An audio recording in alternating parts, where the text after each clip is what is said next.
Hello and welcome to this training on business analysis. My name is Babawande Anjorin. Today we are going to be looking at the business analysis book of knowledge, and this is what you will learn in this module.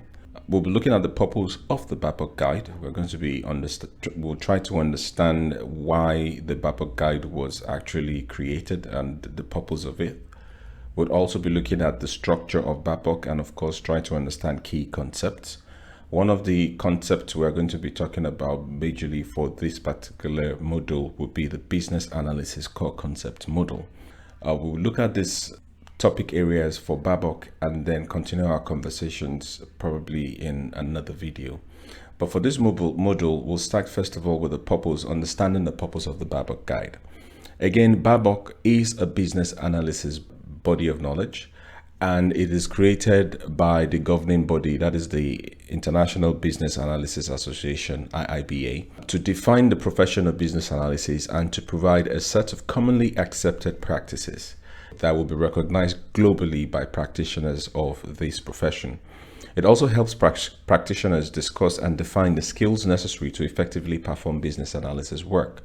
We're looking at some form of guide that helps professionals, regardless of industry and organization, be able to do the business analysis work through recognized skills and commonly accepted practices. This guide also helps employers to understand the skill set, the underlying competencies, and the knowledge that an aspiring business analysis candidate or professional must have. So for employers who are seeking to engage the services of a business analyst, this BAPOC guide also gives them some form of understanding of the skills, competencies, techniques, and knowledge that individual must possess.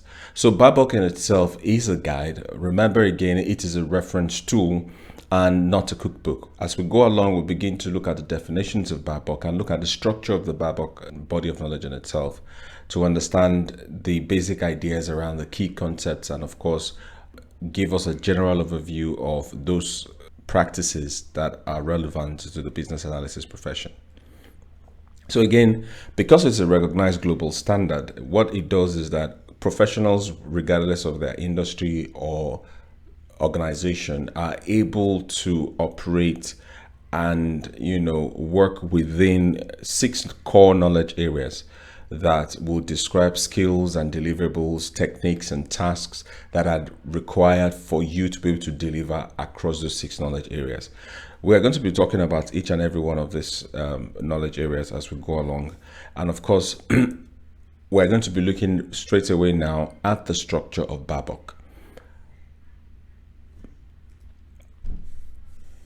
Now, BAPOC in itself is structured into categories, right? Because if you're looking at the body of knowledge in itself, the first body of knowledge that is most commonly talked about would be the knowledge areas, where we've identified 6 categories of knowledge or core knowledge areas that an analyst or a business analyst must actually have full understanding of. But in general, the guide itself, that is the BAPOC, is structured, remember it's a reference, to help you understand key concepts, knowledge areas, techniques, underlying competencies, and perspectives. Remember, I mentioned earlier on that it helps employers know the skill sets or knowledge areas or competencies, that they should expect from a business analyst that they are hoping to employ. So when we look at these underlying competencies, we might be talking about things like the competencies that include analytical thinking, time management, people management, your ability to communicate, your knowledge of the business in itself, and of course, your ability to relate and work with technology applications, software applications that are unique to the industry, and of course the tools that you generally must have basic understanding of to be able to do business analysis work. Now for the key concepts, however, these are the building blocks, the foundations for which the entire structure of the BAPOC guide is built. These key concepts help you understand the essentials to the practice of business analysis. In other words, concepts can include like the business analysis core concept model that we're going to talk about in a bit. We can look at the requirements classification schema, which helps business analysis classify the works and the requirements for each of the core knowledge areas into categories to help them understand, what work needs to be done at certain levels. Requirements design and solution also is a key concept, which we're all going to talk about, very, very briefly, or we're going to talk about in the next slide. And of course, we're going to be looking at some other items like key terms.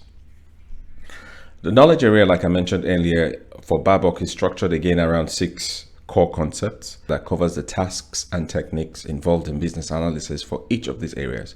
Now, these knowledge areas are business analysis planning and monitoring, elicitation and collaboration, requirements lifecycle management, strategy analysis, requirements analysis, and design definition and solution evaluation. These are 6 core concepts or core knowledge areas. We are going to talk about them as we proceed. Techniques, on the other hand, provides a comprehensive way of working. These are techniques that can be used to carry out business analysis work. For example, when you need to do elicitation, there are techniques to carry out those elicitation requirements. When you have to analyze information or analyze the current situation of a particular organization, especially when you're doing some form of strategy analysis, you need to have these techniques in place, and BABOK has put those techniques in place to help you make guides and references to which techniques that will help you solve or carry out a particular task. So examples of some of the techniques may include brainstorming, data flow diagrams, decision analysis, interviewing stakeholders, for example, observation, and prototyping. Now, this leads me to the last topic area that I'm going to be talking about under the BABOK structure. I would like to talk about tasks as an element under this BABOK structure, but that will be left for a later conversation in this discussion. But for perspectives, business analysts always must take into account the fact that for the business analysis work, especially because this work can be carried out across different industries, perspectives will be different. So you must expect to have multiple perspectives when conducting your work, depending on which industry you find yourself in as a business analyst. So BABOK has identified 4 perspectives, which are the agile perspectives, the business intelligence perspective, the information technology perspective, and the business architecture perspective. We're going to be talking about each and every of those perspectives later on again, but this is just introducing you to the structure of BABOK to let you understand these pillars around which the BABOK structure is built, and then we begin to understand the key competencies for business analysis work as a whole. So let's look at the key concepts. Here we're looking at 5 of them. We have the business analysis core concept model, also known as the BACCM, or in some quarters it is called BACAM, which is a framework that provides a common language and understanding for business analysis, for business analysts to effectively communicate and elaborate and collaborate with stakeholders. The second concept we'll be talking about is the requirements classification schema. And the business analysis requirements classification schema, BARC, is a framework for classifying requirements in business analysis, right? It is closely related to the business analysis core concept model, and it is an extension of the BACAM framework. And why is it an extension of this BACAM framework? Remember, we're going to be, anyway, I've not discussed it, but we're going to be looking at this BACAM framework in itself and how this classification is an extension of it. We first need to have an understanding of the business analysis core concept model. First of all, an understanding of the classification schema, and then we'll see what their relationship is and why we say they are so closely related. So again, we're also going to be looking at key terms.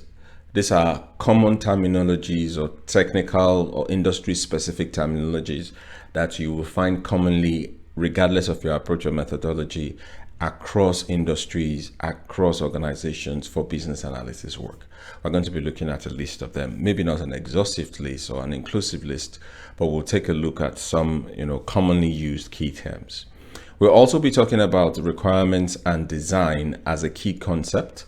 where requirements refer to the specific features or functions that a project must deliver in order to meet the needs of the stakeholders, and where design refers to the process of creating a solution that meets the requirements of stakeholders.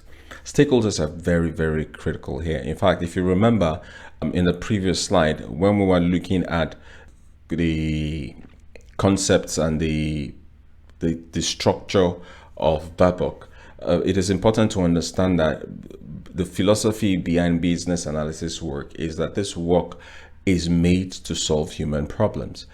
And therefore, most times it is usually very important to start with your stakeholders, the people that are involved, the people that will benefit or lose, that have something to gain or have vested interest in the value or the outcome of your business analysis work. Stakeholders are this group of individuals who have this vested interest in the outcome of a project. So they may include your customers, your end users, the business owners, the employees, project managers, technical experts, suppliers. There are so many key players depending on the context within which the business analysis work is to be done. So when we look at the key concepts as part of the structure of BABOK, we'll see that even looking at key concepts here, we have different frameworks that we need to understand under the business analysis core concept model, and of course the classification schema, to help us get an understanding of all of these concepts, including key terms that we know will be common across board, and of course the thinking behind requirement and design definition. We'll be looking at all of that as we go along. But first of all, let's pay attention to the business analysis core concept model. It is important that we get an understanding of this. This core concept model consists of 6 elements. Now, the idea behind the BACCM is that across all methodologies or perspectives and approaches to business analysis work, there are 6 elements that must be present in your business analysis work that have relationship with one another and would have an influence or are the core elements for which the business analysis work is carried out. These 6 elements are changes, solutions, contexts, value, stakeholders, and needs. Let's start with needs. Now, I'm going to just do a brief introduction of each of these elements. Then I'll try to explain each one of them using, real life scenarios.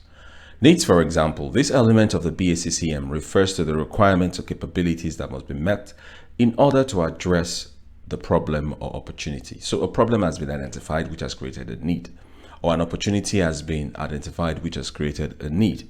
The whole idea in this core concept framework is that regardless of your approach to business analysis work, whether it's an agile perspective or a business intelligence perspective or business architecture perspective, there needs to be the element of need in your business work, your business analysis work, because this is the problem you've identified and this is what you want to address. The second element here is change. Change works to improve the performance of an enterprise. So anytime there's a change initiative, the idea is that there is something that needs to be improved. These improvements, however, need to be very deliberate and controlled through business analysis activities. And we're going to be talking about why that controlled and deliberate activity is very necessary, because change is a delicate subject and needs to be handled as delicately as possible.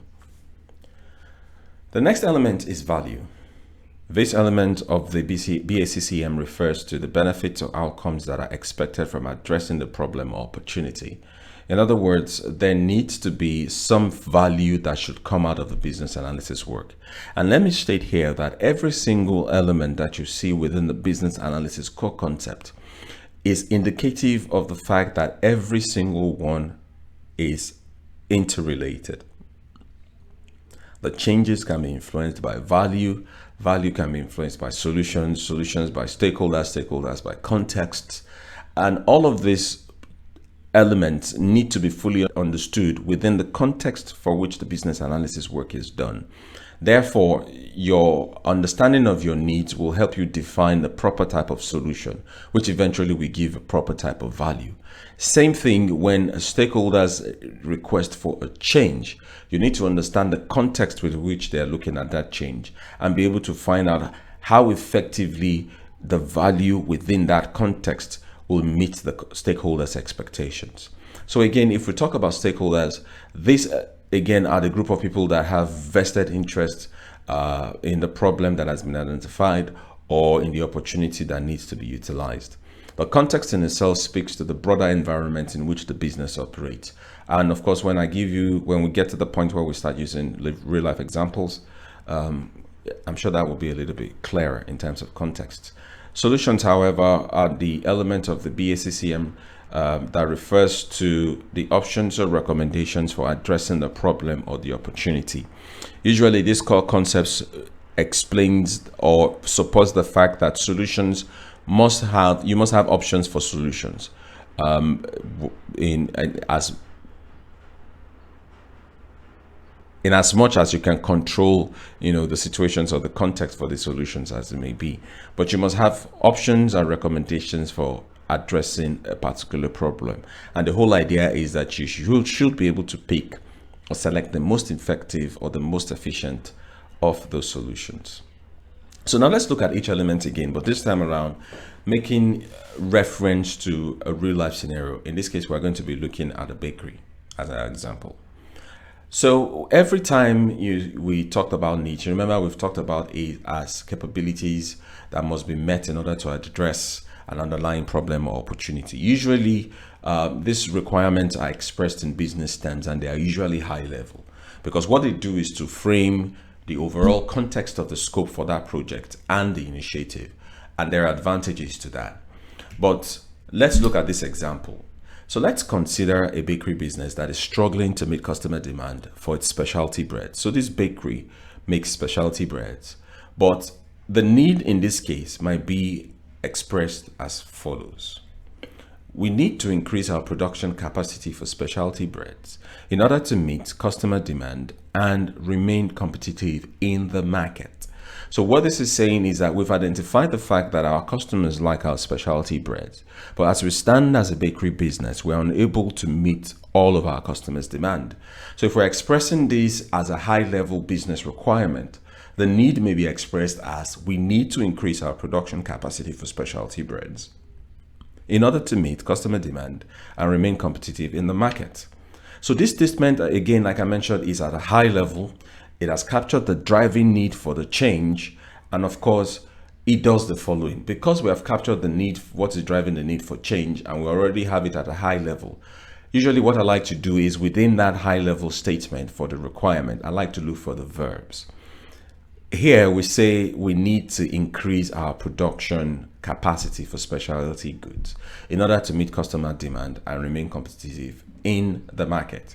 So our input here is to increase. That is our verb. That is the input. Is the work we need to do is to increase production. The output is so that we can meet our customer demands, right?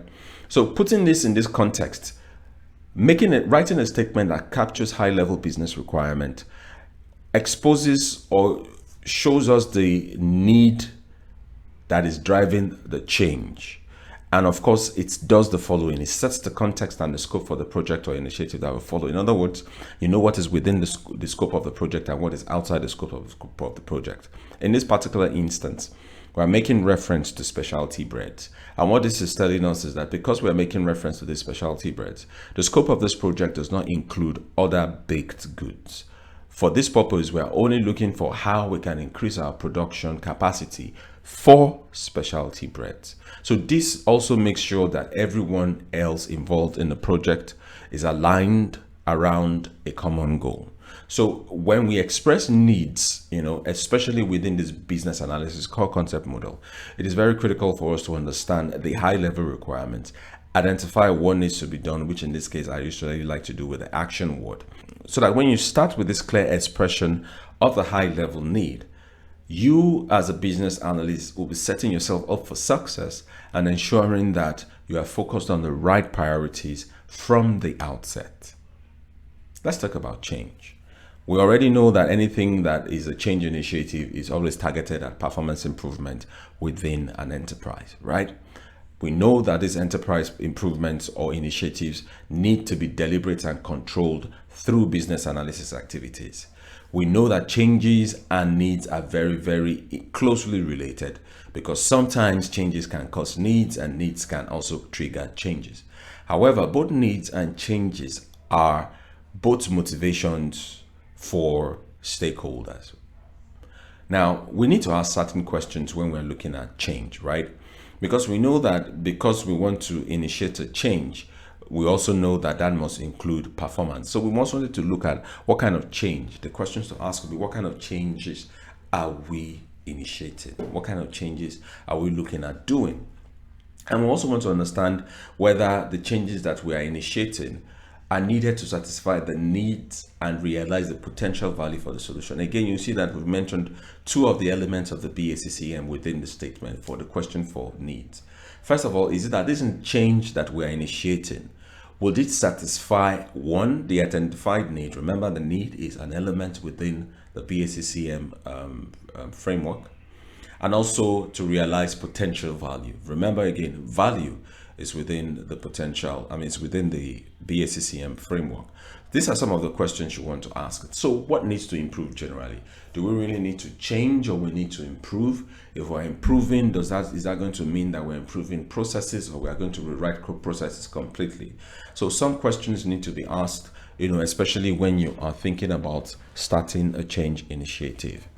You want to ask questions like, what change strategy would ensure the highest value for the stakeholders within the context?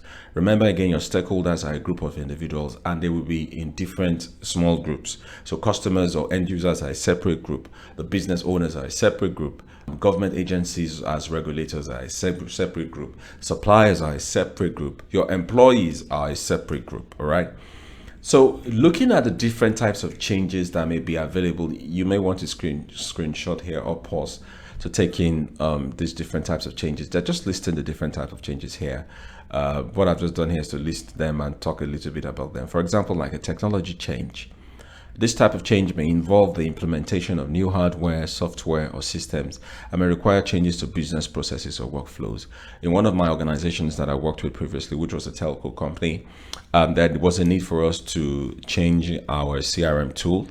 And the change from that CRM tool required us to change the way processes were. It also required us to change our turnaround time, resolutions, turnaround time. It's also required us to change also the kind of information that we give out to customers with regards to their requests. Because what we've done was to create a more efficient CRM software that could consolidate all of the customer accounts and provide a one-page view of information with regards to the customer's interaction with the organization or business, and of course with the customer's contact into our call center. So again, technology change will also be something you want to think about, and this will help you determine the approach or the perspectives with which to initiate that change, especially considering also the context within which that change is going to occur. Cultural change also is another type of change. In this type of change, you might want to change the way people think or behave within an organization, and this might require a change in leadership or the way the communication is done within the organization. And of course, this might also even mean that you want to train people on your new cultural initiatives. So whatever type of culture, whatever type of change, I meant to say, you are embarking upon, first of all, you need to understand what type of change it is, and then you need to be able to work within the context of that change to apply and deliver a specific type of solution. Again, I mentioned stakeholders. I said stakeholders could be customers, owners, employees, or regulators. Customers may be interested in the business, because they are particularly interested in the quality and taste of the goods, their specialty breads. And of course, they may have special needs in terms of dietary needs for what they prefer to buy, or some of them might just want to indulge, right? Then they have owners to us, with their owners to as stakeholders who have invested massively in the bakery, are interested in maximizing profit, and also looking forward to ensuring sustainability and long-term business relationships, especially with all of their other stakeholders like suppliers, government agencies. And of course, they'll be concerned about their reputation as a business so that they can always have repeat business. Again, if you look at employers as stakeholders too, they will be more vested in job security, fair wages, and of course, safe working conditions. They also might be thinking about career opportunities and growth within that bakery, which is what they will, which would be their own stake, as stakeholders within the bakery business. Regulators, on the other hand, government agencies will be responsible for food safety, maybe labor laws and zoning regulations, and maybe ensuring or interested in ensuring that there is compliance with all the local laws and regulations within the region, and that the bakery is 100% compliant to established rules. So for each of your stakeholders, you remember I told you that all of those 6 elements of the BACCM are interrelated. Each of them has an influence over the other one. Therefore, it is important for you to understand also that when you're looking at value for the different stakeholders, these values will be represented differently for different stakeholders. So the value we expect for a customer might not be the same type of value that the stakeholder as owners might be looking at. And it's not the same type of value that the stakeholders as employees might be looking at. And it's not the same type of value that regulators might be looking at, within the context of this bakery business. So understanding the needs and interests of each stakeholder group is important in ensuring the bakery meets their expectation and achieves its goals. One way you can do this to get and engage with your stakeholders to understand what they need is first to conduct surveys or survey groups or focus groups with the customers to understand their preferences and feedback. So surveys could be in the form of questionnaires. You could have focus groups sit down and you ask questions and get preferences and feedback with regards to your services or products. You also might want to, as a stakeholder who is a business owner, want to invest in your employee, train them and make sure that you improve the quality of the products and services so that the quality of your employee is improved, and eventually that might reflect in the quality of the products and the services that is going out to your customers. Also, you might also want to maintain positive relationship with some other stakeholders like government agencies and suppliers to ensure, first of all, that you have a stable supply chain, you can comply with relevant regulations and avoid penalties or legal issues, as you go along. So this again, I talked about value and how value might look differently from one stakeholder to the other. As in the example of this bakery that we're using, a way value might look like, for example, from the stakeholders, for the customer stakeholder point of view, it might be that the value they would recognize there would be that the baked goods are of high quality, right? And they come at an affordable price. This would be value for the customer. However, for the business owner, what you might see, or what might the business owner might perceive as value might be an increase in revenue and profitability, or by expanding their customer base and being able to create new products and services that are offered to customers. So again, you need to sit with your stakeholders to understand what value means to them, and you have to register that value for each of the identified stakeholder in this particular scenario or context. Value can be measured in different ways, though. For example, if we're looking at the quality of the baked goods, and of course making sure that those goods are coming at affordable prices, then that value is for the customer as a stakeholder. How can that be measured? You might want to take customer satisfaction ratings, to get feedback from the customer to understand what they feel with regards to what they're producing, what you're producing, the quality of the products that you're giving out, and of course to let them, make references to it with regards to what you can improve and give you feedback on what you're doing well and what you might need to change. From the perspective of the stakeholder, that is the business owner, value might be measured in the revenue growth or cost savings that the organization has been able to effect, probably through improved process mapping or improved efficiency. So from the perspective of a business owner, what they might see as value will be revenue growth or cost savings, or in some cases, something as simple as an increase in sales growth. This can be seen as value. Repeated business also, constantly hitting certain sales figures on a daily basis, having consistently doing businesses with special suppliers or business partners can also be seen as value, from the perspective of certain types of stakeholders. So it is important, very, very important, when you are looking at the value element of your business analysis work, to identify and prioritize the value expected from addressing the problem or the opportunity, to ensure that the business analysis efforts that you've put in place are focused on achieving the desired outcomes and the expectations of your stakeholders. The message to take away here is that always ensure that you can identify and prioritize the value expected from your business analysis work, and you have to do that across all of the stakeholders. Now let's talk about solution as I think the second to the last element of the business analysis core concept model. Now this refers to the potential ways to address problems or opportunities at hand. In the case of the bakery business, let's say the problem identified is that the bakery is not meeting the demand for certain popular products, resulting in lost sales and unhappy customers. The solution element of a BCA-CAM could involve identifying potential ways to address this problem. Remember, again, one of the challenges we identified earlier on with our bakery is that, look, we have more demand than we can supply. So these are some solution ideas, that might be applied to those challenges that we've identified. First, you might decide to increase production of the popular products, in this case, the specialty breads. And that means that if you increase production, you might increase your supply and be able to meet the demand. You might consider streamlining the baking process to reduce wait times, but you have to be able to prove that reducing wait times will actually close the gap of the supply and demand deficiency. You also might offer promotions on less popular products to encourage customers to try them, but is that really going to be the solution? If you are trying to divert the excess customers whose demands you cannot meet to buy other products, if you have competition, they might go to your competition. So you might need to think through all of these possible solutions. So what you do is you carry out a detailed analysis of each potential solution, look for the most feasible and effective option, and then recommend that to the stakeholders for implementation. Then finally, let's talk about context. Again, this is the broader environment in which all of your business activity work is going to be taking place. So whether it's the location, the target market, competition, or economic conditions, you need to put all of this into context.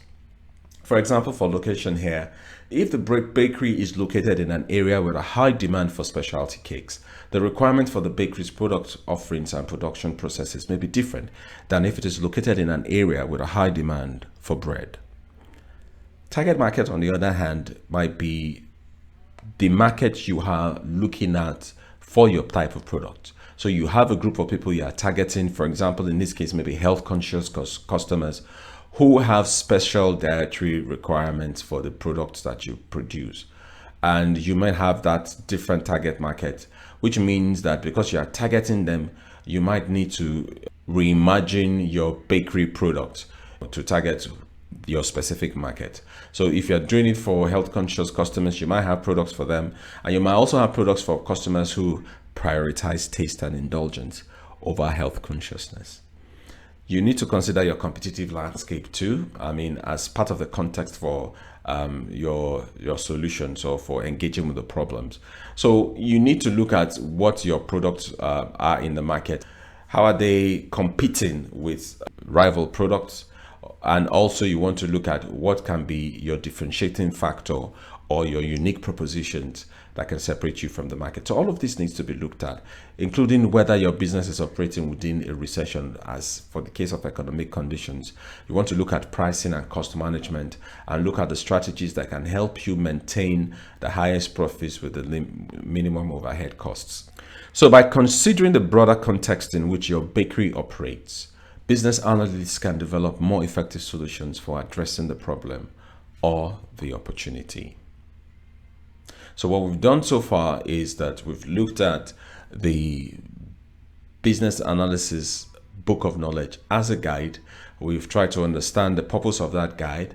We've also looked at the structure to which the business analysis guide has been created, which were like the pillars or the categories for all of these knowledge areas within the BABOK guide, the body of knowledge. And we identified key concepts. We identified techniques, underlying competencies, perspectives, as elements of this BABOK structure. We've also looked at the key concepts and broken it down into the business analysis core concept model, where we've looked at the 6 elements of this core concept model to understand their interrelationship and how they are critical elements that must be present in your business analysis work, regardless of the approach or the perspective through which you are applying or doing the business analysis work. I'll be seeing you in the next video when we'll be talking about the requirements classification schema. Thank you for your time. See you in the next video.